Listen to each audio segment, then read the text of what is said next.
Welcome to the space between. This is where honest conversations live. Be prepared to explore the gap between what we say we do and what really drives growth, creativity, and change. Brought to you by MSQ. Visit msqindex.com to learn more. Join us now as we enter the space between. Hi, everyone, and welcome to the next episode of The Space Between. My name is Ben Slater from MSQ, and I am absolutely privileged and proud to be sitting here with Roy Murphy, the button pusher of LinkedIn. And this is how we came to have this chat. It's funny, Roy. There's many posts that flow by me in LinkedIn, and I'm sure you're exactly the same. And when I saw yours, it stopped the thumb. And I love my thumb being stopped. It's what we try and do as marketers. We try and stop the thumb, and yours well and truly did that. But before we get into the chat, look, just spend a minute or so just in telling everyone who's watching a little bit about you, because otherwise I won't shut up. Sure. Excellent. And thank you for the props, Ben. We like to be provocative if we can, right? Social media is all about town hall, all about a conversation, right? And the more contentious sometimes you are, it just gets conversation started. So that's a good thing. So yeah, great to be on. Thanks, Ben, for the invite. Much appreciated. So I'm Roy Murphy. I'm co-founder at G3NR8. We are an AI business. We've been going nearly 2.5 years and focusing just on AI. So my background is agency land. I've had 20 plus years in agencies, in some large and small ones, some boutiques. I've run a couple myself. And I've been on the brand side as well. So I've been the dark side and the light side, which gives you a little bit of an insight into agencies and how they work and how they operate. And of course, within AI itself, spending a lot of time in that area with G3NR8. So we do three things, basically, very, very quickly. We train loads of teams around the world, big global organizations, in understanding what the hell is happening, what their team should be thinking about, strategically as well as practically. We do a load of discovery work in terms of strategic understanding of businesses and where the opportunities and the challenges might be, the risks and so forth. And then we have an AI engineering team. So we're not only talking about it and training, we're actually doing it as well. So we're writing the models, doing knowledge bases, advanced knowledge bases, sales and marketing ecosystems. We're building our own products. So I guess what I'm really saying is, I've got a good understanding of the landscape. I understand agencies pretty well. And of course, latterly in the last few years, AI too. Although I did have a previous iteration where within voice and chat around the kind of Messenger Alexa era, I did spend about 4 or 5 years in the space. So I was quite familiar over the last 10 years with kind of what AI voice and where it's all going. So quick précis of what we do and what I'm up to. I'll tell you, that all sounds amazing. And it's funny because it's only been, the last 18 months, 2 years at a maximum that this phrase AI has entered the general lexicon. And I'm like you, I come from an agency background and we used tools that one would traditionally sort of talk about as being machine learning and within the agencies and the way that we do things. And then suddenly it is just all encompassing. So I've followed a similar sort of path to you. Obviously, you've gone boots and all with regard to actual implementation for agencies or for businesses and helping them work it out. You would have seen some change. And I'll tell you what, every flipping day we wake up, there's new news about some new model or some. I mean, it's just it's an arms race at the moment. So I have so much appreciation for what you do simply because of that. Because it's crazy. Yeah. I mean, I don't know how you're sleeping, man. That's a great question. That is exactly it. It's probably been the most exciting / tiring 2.5 years at this point of my career, to be honest. Like I say, but I think that's a very good point, isn't it? And that leads nicely on to, what businesses and organizations and agencies, of course, to talk about as well, of what they're seeing and what they're doing. It is, and I'll step back a little bit, it is frustrating, exciting, terrifying. And there's so much noise out there that it's quite difficult to get a single source of truth. And we talk to agencies. I've got not just clients, we've got agency clients as well as organizations, but also I've got lots of peers and colleagues and ex-colleagues and friends in agencies and consultancies. And they all say a lot of the same things, which is, some are leaning in very heavily and that's brilliant. Some are kind of in the middle and some are kind of like, oh no, we just don't really understand it. It's too hard to get involved because we're kind of always scared to look at jumping into learning these models and these tools and these techniques and so forth. because it's so noisy. So it's actually understanding it. And there's a little bit of paralysis sometimes we see, certainly in agencies, of getting knowing where to start with AI. And we do a lot of that work, which is kind of aligning people around, well, what the hell is it and what should we be thinking about? And then typically just looking at where in the business that those big use cases might be, and then doing something about it, basically. But yeah, there's a lot of noise out there, and we see this quite frequently in teams. A lot of fear, although it is reducing. A lot of I want to get involved. What shall I do?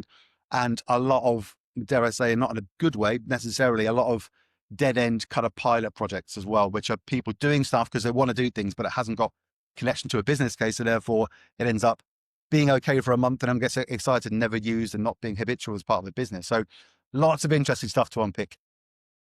There is, and then that brings me to your post. And I think the headline of the post was agencies will be dead within 18 months or dead in 18 months. I think that was the tenor of it. And one of the formats you use, which I love, is the billboard style. And again, like I said before, that stopped my thumb. Because I mean, South by Southwest has just happened, and we don't need to labour the point, but that was on the tip of everyone's tongue, wasn't it? It was the fact that everyone's going, agencies are dead, the model's dead, and a lot of hand wringing, a lot of people going, why did I get into this industry? And yet, as you no doubt we are on the same page, although it'll be interesting, is that I personally see this as the absolute renaissance of agencies and creativity.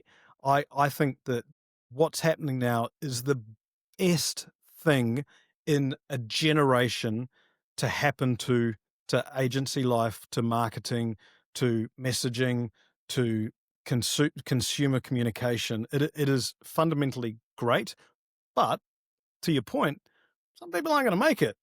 Some people are not going to make it. So what inspired you to pick that particular, I'm just going to push a button here, scenario? And is that 18 months, that, I'm pretty sure it's 18 months. Is that a legitimate, like, I'm picking 18 months? Like, this world is moving that fast at the moment. So where was the thought process that took you to that post? Well, there's a couple of things going on. It's a great question. There's a few things going on. As marketers, as you rightly say, we are there to listen, but also to start conversations. That's really what we do. Begin interesting conversations, get a convo going, get people to stop their thumbs and interact. And the amount of people on that post, interestingly, Ben, who said, I never normally comment on these things, but this is so contentious that I have to have my input. Excellent. That's what we want. Now, the thought process comes from, but it's exactly it. You want to get a conversation started. Now, we know it's a bit provocative, and there's a reason for that, because it's we want to get eyeballs on, we want to talk, but it's not for the sake of it, right? There's a thinking behind it as well, and that's two things. Innate human frustration with, from my side, with the people I know, my friends and my colleagues and people I've worked with in agencies that aren't leaning into this and don't really get the size of the change and the size of the wave. And that came from a slight bit of frustration to kind of push it out there and say, look, we're going to be a bit contentious and say this. So there was that, which is kind of more from a human, look, you guys need to be involved in this. You need to be leaning into it really heavily, because your clients certainly are. And if you stay with how you are thinking and feeling, you are going to have a problem in a year or two's time. So that was the first kind of human part. And the second part was that I do actually think there's existing agencies that aren't thinking through this kind of, balls to bone, as it were.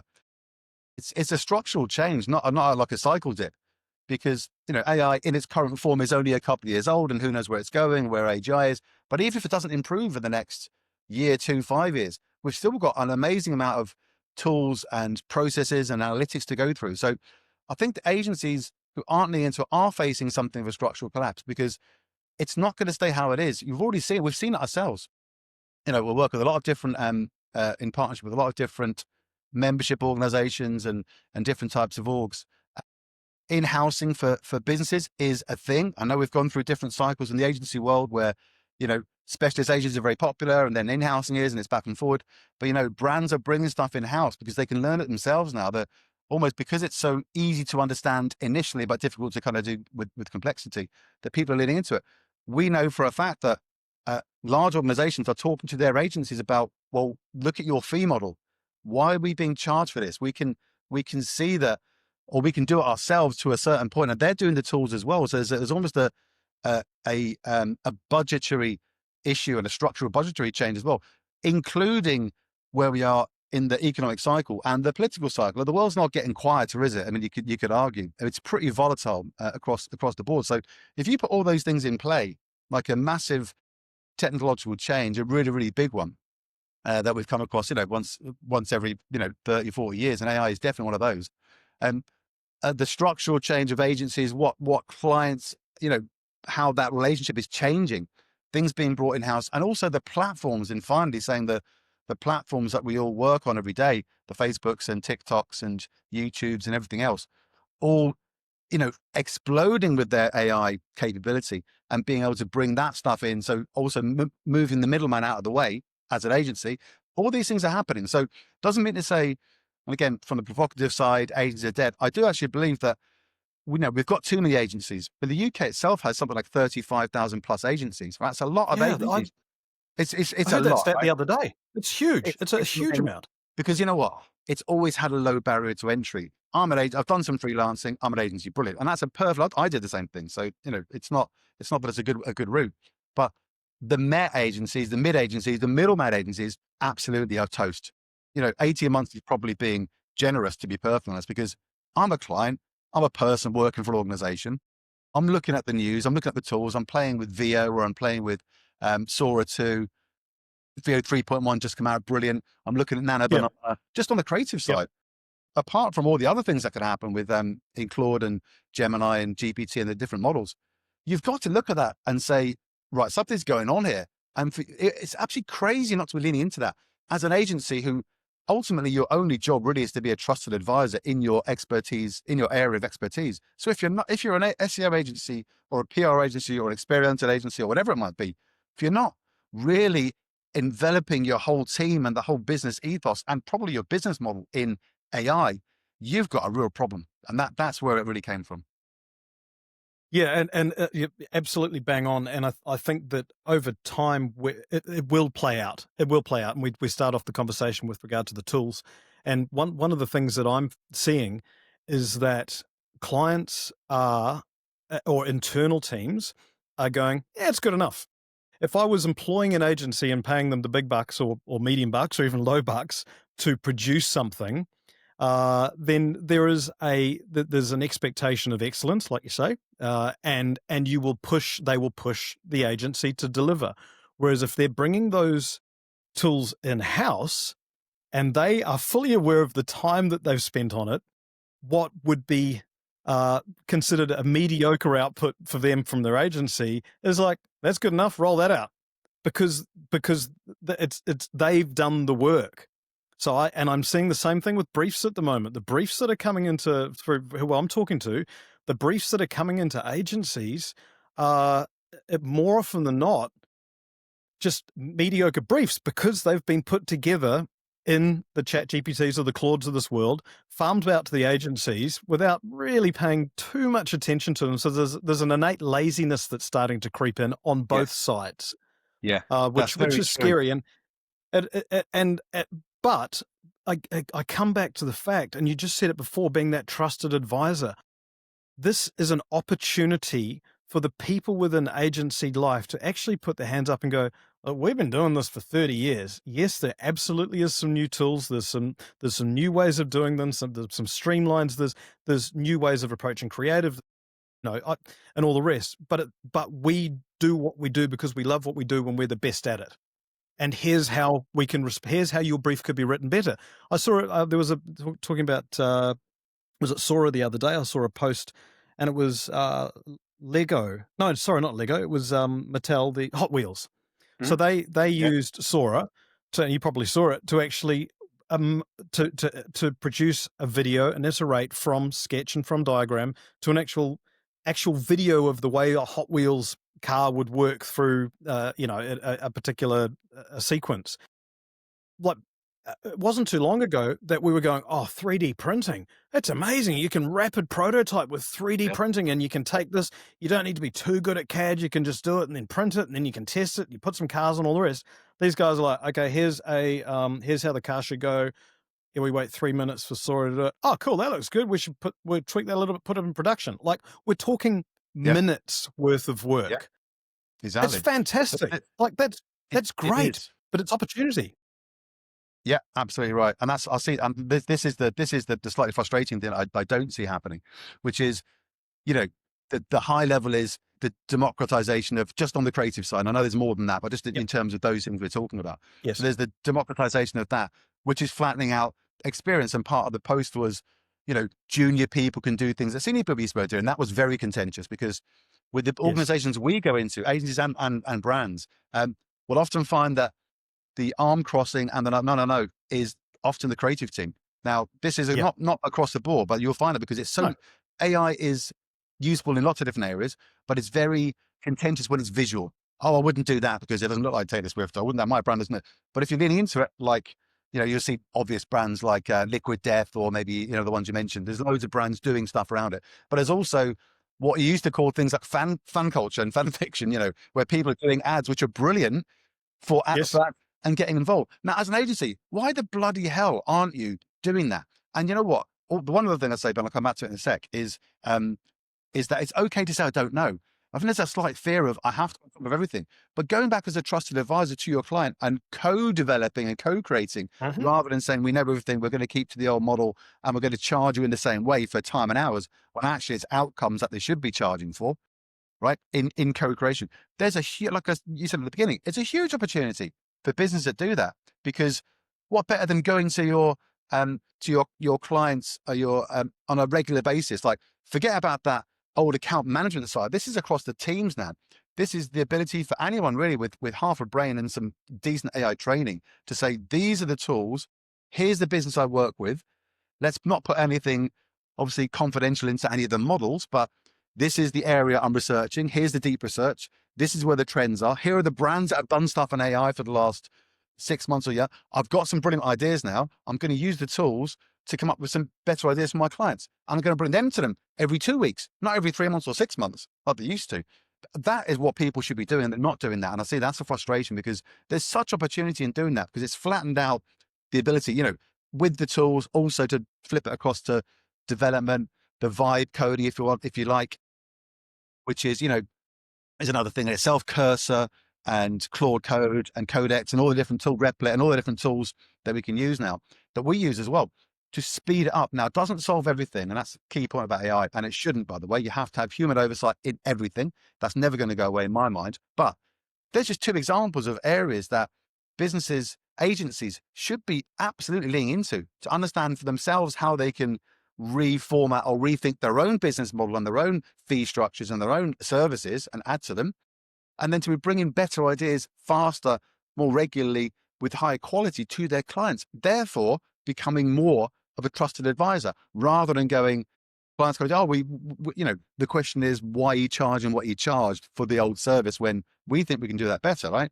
They probably can't, but it's there. So there's a whole conversation really that we are having with some businesses are, and some agencies too, are leaning into it really well, which are doing exactly that, almost root and branch, changing how they think, which is scary for people, right? There's almost a slight, this is the way we did it, and what got us here is going to get us to the next stage. It won't. And that's the kind of point of the post really, is that if you don't do the things I'm talking about, have a strategic, thoughtful process. Don't use AI for everything. Absolutely not. That's not what I'm saying.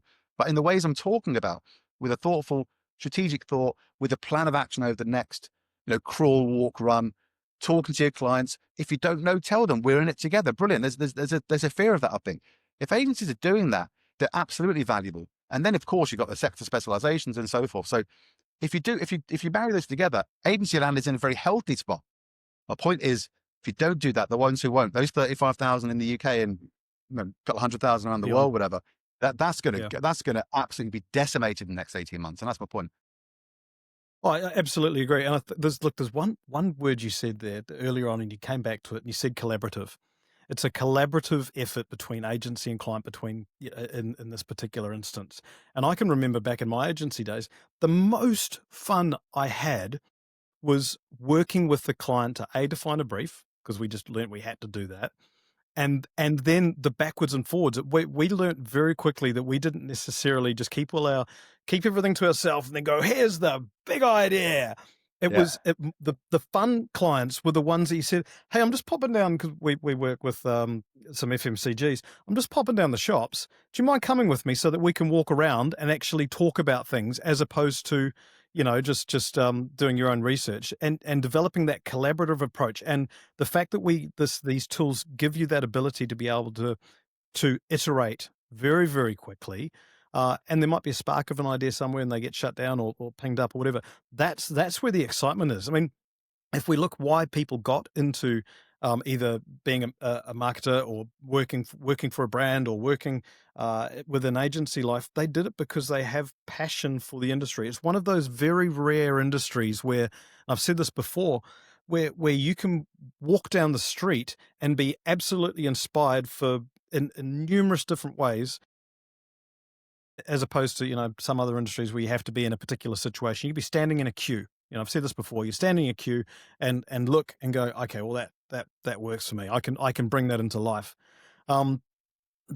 However, and there's always a however, what scares me is the people moving into the industry now and going, what is there for me to do? Like the traditional way of getting into agency life was to, and it's going to be the same for a lot of industries, but to start at the bottom, to look at spreadsheets, to put together a media plan, to be that account executive who takes notes, all this kind of stuff. The note taker is on a phone with Otter, or whatever. The spreadsheets are almost, AI can look at that and put together a media plan. All those sort of little tools, little ins are changing. In what you're working on, are you starting to see patterns of people coming into, and this is relatively new, Yeah. either how they come into this environment, or are we just too new? Is change too new at the moment? Yeah. It's a really interesting perspective, isn't it? It is quite new. And again, you've seen that across the board. We've seen the large consultancies dropping down, 5, 6, 7% new entrants, and across the board agencies too, which is a bit worrying. A couple of points I think on that. I think let me start with the creativity and human emotion, and this is what agencies do, right? But they're trusted advisors, but they think creatively, whatever the output might be. AI won't replace that. That's a very important point. That creativity matters, and it's actually moved up the stack because the AI can generate outputs, but it can't decode culture, emotion, timing, social context, all those things. We know it's no good at that, right? It just isn't. It just hasn't got. I know it should have, but it doesn't. I know it can be a great co-assistant, but it isn't a great originator. Although it stimulates, great for the white page problem, but it doesn't do all those things. So I think there's still a reason for that. But you have to make yourself valuable, right, as a new entrant into any industry. And in some cases, we talk about this, and we do some. I've got a daughter who's 19, who's moving, in university, doing business and technology, and I'm advising her what to do. Going, well, what do you do? Which one do you go into? I said you have to into the understanding of the technology from all those areas, because it's crucially important. But I think where it's really going is, and I know we're quite early in terms of agentic. It's not quite there yet, and every week there's a new browser. Atlas launched, GPT Atlas. Atlas is good. Sorry, Atlas is good. I know that there's so many. So just quick little sidebar. There's so many people saying this is scary. That I feel like everything's watching me. I'm like, I'm that guy who says, I want to be profiled when it comes to advertising. I want targeted ads for me. If I'm looking for a holiday in Fiji, I want to get all the Fiji ads. I don't want to see ads for going to Vietnam. I want to see ads for going to Fiji because that's where I've made my mind up I'm going. All right. So Atlas rather, for me, within 3 minutes, it was my default browser. Yeah. And there's it will expand from there. But sorry, it was exciting. But it's so interesting. It's moving so fast. But that whole agentic point, well, this is what was my point, between the browsers, things like MCP, Model Context Protocol, in Claude, which is connecting up things, all the different things that are happening kind of under the surface that some people may be familiar with, who are listening or watching, some might not. But all those things to push it back to, so as a young person coming into the industry, understanding those tools and what they can do and how it applies to your job and to creativity and to business too, crucial. Because if you have the mindset of being what I would kind of call an orchestrator, of understanding how those different areas and those tools connect together.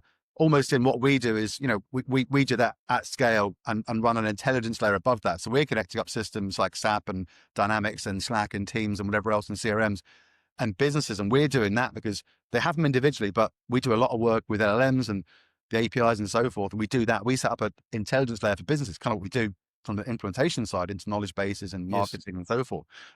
But the extrapolation of that, if you like, if you're starting, my advice to anyone doing that would be to understand the tools from a human perspective, from a business perspective, and obviously from a tool perspective, and think about yourself as an orchestrator. That's almost it.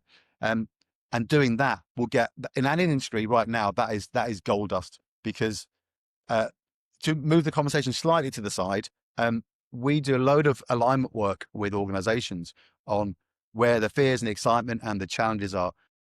Shadow AI, which is a phrase that has come up, the last year, which if people don't know, which means basically people are using GPT and Claude and other tools on their own devices, probably for work, but it's not official.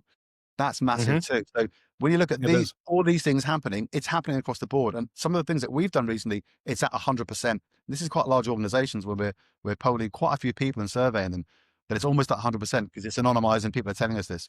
So, so there's two things going on here. The tools are being absolutely used by everyone outside work for personal stuff, fine, but also for work. Yes. New entrants coming in have the blocker of we're not hiring as many people. So how valuable can you be? So understanding that stuff, moving that stuff that you're doing anyway, as a young person, into your role, and understanding how to orchestrate and think it through strategically, massive thing to do for anyone going to an agency or any other organization, to be honest. So those things are all doable, right? It's there to be played for. It's just a matter of understanding how to do it and how to think about it. So that is one important point. So one other thing I was going to say was, so doing that is crucial.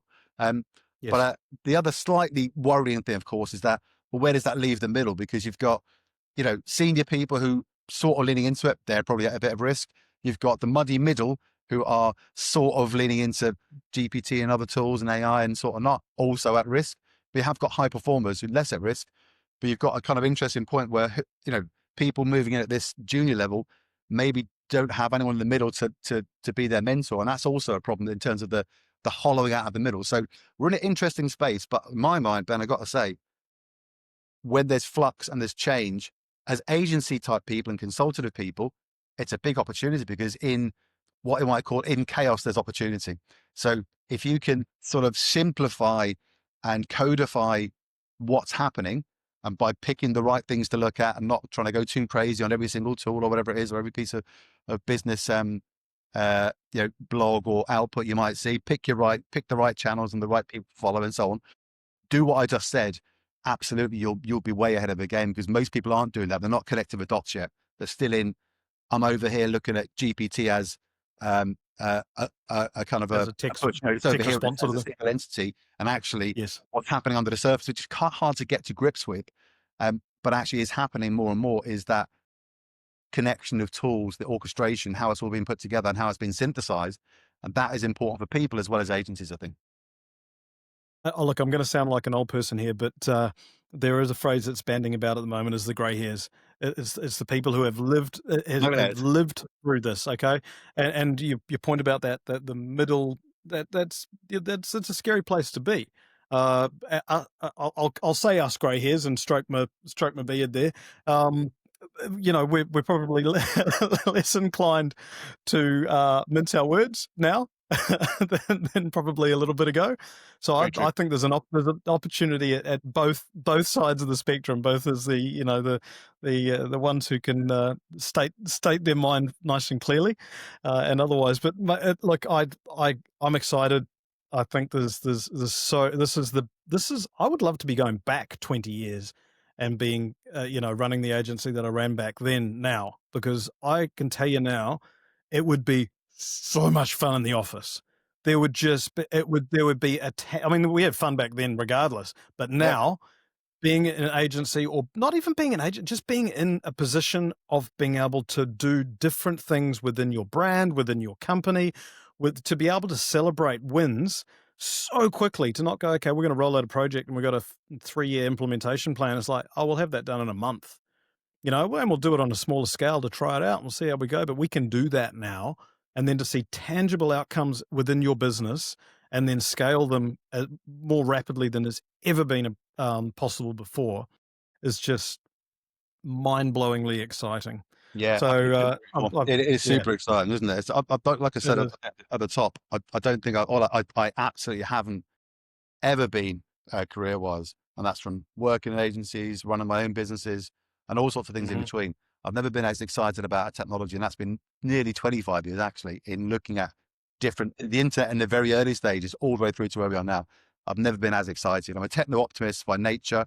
Of course, Yes, there's risk and privacy and bias and all the bad actor stuff that we know about, but you're not going to stop technology, right? It in of itself, it's neither good or bad. It's what we do with it, right? Now I know it that's is. down the line into AGI. Who knows where that'll go? But I don't think we're going there anytime soon. So it's all to play for. Well, Roy, I'm bloody disappointed, actually. I'm bloody disappointed that you stopped my thumb and I disagreed with you, and then we've had a discussion and we're completely aligned. You know, you threw it out Look, there, and I went, no, this guy, he's like a third level connection on the bloody LinkedIn. What does he know? Agencies aren't dead, and the next minute what a fool. we're blooming agreeing on a whole bunch of stuff. So thanks Yeah, for well, that. this is it. This is it, Bloody Ben. hell. This is it, though, isn't it? But like I say, contentiousness, not for the sake of it, but to get a conversation started. It's the whole point, though, isn't it? And you know what? I It mean is. that genuinely. But I'm actually worried Yes. for some agencies. I really am. And Yeah, that was I get that. one of the key parts of the post really was because if you're not doing the things we just talked about for the last the last Yep. 20 30 minutes, you are Yep. going to have a big problem, and not getting Yeah. that is part. People can be a bit luddite. Part, yeah, it's LinkedIn. I don't care what you say. I know what I'm doing. And some people say, no, we're leaning into it. We're doing that anyway. So you're not to a nonsense. That's okay. It's a conversation starter. And It these is. are the It conversations we're absolutely is. having on a regular basis. Like I say, we help organizations and agencies to do better things with AI. And the best ones are actually, in some cases, all pivoting around not their service model, but the way they operate, the way they think, and the way they act, from development, from creativity, from go to market, from the operations, and in lots of cases their finance and their operating systems as well. It's there to go and do. And like I Yeah. said, my advice is, and at the point of the post was really, look, this is contentious. I know we got a load of scroll stopping and all that kind of stuff, and a load of negative stuff. That's fine, but it's meant well. This is It is. a It's from the right problem. place. If you don't do this, you're going to have. I stick by that. I stick by my principle on point of saying, look, 18 months at the outside, you're just not going to get any more business. But by not doing what the things we've been talking about, and that's sad in some cases because no one wants to see people that and agencies going to the wall. Who wants to see that, right? We don't. I certainly don't. So that was the point really, to make people think a little bit more and a bit more clearly. I think you have. I absolutely think you have, mate. And the responses, like you say, to the post speak volumes to that. Now, just to wrap up, again, thank you very much for making time and responding to a random LinkedIn request for a conversation that you no doubt get a bazillion of. But if people wanted to find you and tell you you're wrong or tell you you're right or something in the middle, or just have a general conversation and find out how Generate can help them, how are they going to find you? Is there Are you on X or what? LinkedIn probably primarily. So Yeah, what's the best way to find you? yeah, definitely. Start with LinkedIn. I'm Roy Murphy, just Roy Murphy at Generate. So Generate is G3NR8 because we don't like vowels. Obviously, we've got a trendy name. G3NR8.com. Generate. Of course, your smart viewers will understand that. So go I and will. search about Roy Murphy on. I'm sure in the notes we can put in a couple of links. And Yes. I would also encourage people to, couple of things like I would expect. I would say, our newsletter is a banger. It's out every week. We do Yep. no fluff. I'm subscribed. It's a very useful newsletter. And the thing is, Ben, and maybe you've seen it, we always start with a bad AI. So we're human beings, right? We see this stuff every day, and we're there to talk about interesting changes and moves and models and what it means for business. But we start with skewering, absolutely skewering. Something has happened in the last, very recently on AI. We've got some real, absolute brilliant ones in there. And I'll tell you what, the feedback we get from that piece alone is worth its weight in gold. I write it by hand every week. Obviously, we automate some parts. Brilliant. But it does every week, yes. It's just good to have a better perspective in terms of where it's all going, right? So definitely sign up for the Yes. newsletter. And last thing I'll say is, on the Generate site, G3NR8.com, which I'm sure we could put in the notes and the link, we've got a bundle of really, really good assets that people can Yes. download. Very useful. And I won't mention all of them, but we've got knowledge-based playbooks. We've got sales and marketing guides, top 10 agents, loads of things that agencies are going to have, you're going to find really useful. So I would absolutely encourage that. We also do a load of webinars for brands and for agencies too, separate ones. So go and look on generate.com. You'll find a whole bunch of interesting stuff there. Fantastic, Roy. Well, I hope that this has made a difference, and I'm sure. I actually genuinely think that there will be multiple people out there who'll go, all right, then I better go on to this now. He speaks Certainly the hope truth. so. So well done for you. You legitimately have probably saved a multitude of agencies and inspired people to come into the industry. So hey, we'll never know. That's the joy of this. We'll never know. We move the dial somewhere, hopefully, Exactly. or nothing.